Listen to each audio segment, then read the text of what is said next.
In the 1-5, we have stopped all work in the port today. We have stopped all work in the port today. Why? Today marks the 89th anniversary of the International Longshore and Warehouse Union, the ILWU, Bloody Thursday. So July 5th, 1934 is a day that forever changed labor practices for longshore workers on the West Coast, but also important in the labor movement across the country. Specifically, Bloody Thursday is the anniversary of the killings of longshore workers who were shot by police in San Francisco on Thursday, July 5th, 1934, during the Great West Coast Strike. The killings sparked a general strike in San Francisco and marked a general strike, so everyone joined in, and marked the turning point of the 1934 coast-wide labor struggle that eventually led to the formation of what we know today as the ILWU. Today, July 5th, every year, we remember the 6 workers who were killed along the West Coast during the strike, and while we also celebrate their sacrifice and we celebrate the victory of that strike ultimately, we remember all the martyrs, of course, but very particularly we remember Dickie Parker and John Knudsen in the 1-5. They were killed in the LA harbor. They were local workers killed in the harbor as the first ones killed in that general strike. The 1934 West Coast waterfront strike, which is also known in history as the West Coast Longshore Strike, lasted 83 days. It began on May 9th, 1934, when longshoremen in every West Coast port walked out. But as I said before, the first blood, that we call it, occurred on May 15th in Wilmington, when Parker and Knudsen were both shot. Parker was actually a recent graduate of San Pedro High School. He was a young kid, and Knudsen was a senior member of the union, along with 5 other union members who were also shot by company-employed security to break up the strike just after midnight, May 15th, 1934.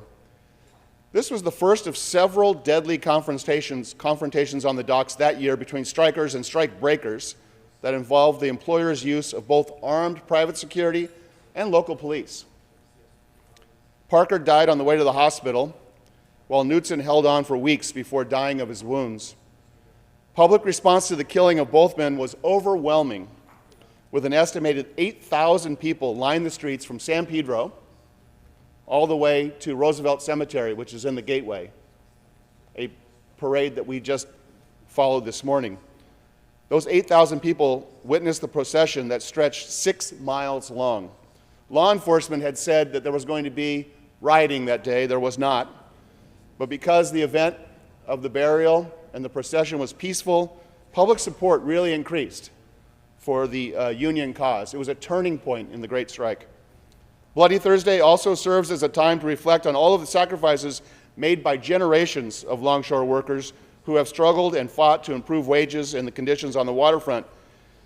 When West Coast longshore workers struck, shutting down the docks along 2,000 miles of the coastline, including Seattle and Tacoma and Portland, San Francisco, San Pedro, and San Diego, the demands included a union-controlled hiring hall, which we have today, that would end all forms of discrimination and favoritism in hiring and to equalize work opportunities. They were fighting for a coast-wide contract, which we have today. The contract that we saw in the news is a successor to that coast-wide contract, with all workers on the Pacific Coast receiving the same basic wages and working under the same protected hours and conditions, and a 6-hour workday with a fair wage. Before the ILWU was established, working on the docks brought dock workers about 95 cents an hour and no benefits. There was no hiring hall, so men, and it was all men in the bad old days, had to compete to be picked by the bosses to work on any particular day with no seniority, no rights. Conditions were crude. Longshore work changed little from one generation to the next. Cargo, no matter what it was loaded and unloaded by hand by gangs of men who relied chiefly on physical strength, skill, and cooperation between one another. Whether it's a Thursday or today, a Wednesday, July 5th, it will always stand as an important date for us, a memory of the martyrs of working rights along the docks and the ultimately successful general strike. This morning we laid wreaths at the gravesites of Dickie Parker and John Knutson. And then this afternoon, we'll be in San Pedro at 22nd Street Park, where we will honor the fallen heroes with a picnic for all families, all pensioners. Everyone's invited on down to 22nd Street to remember Bloody Thursday. So thank you very much. Thank you very much, Councilmember McOsker, for reminding us of that history and for those extraordinary historic photos, too. Appreciate that reminder of a dark moment in the city's past.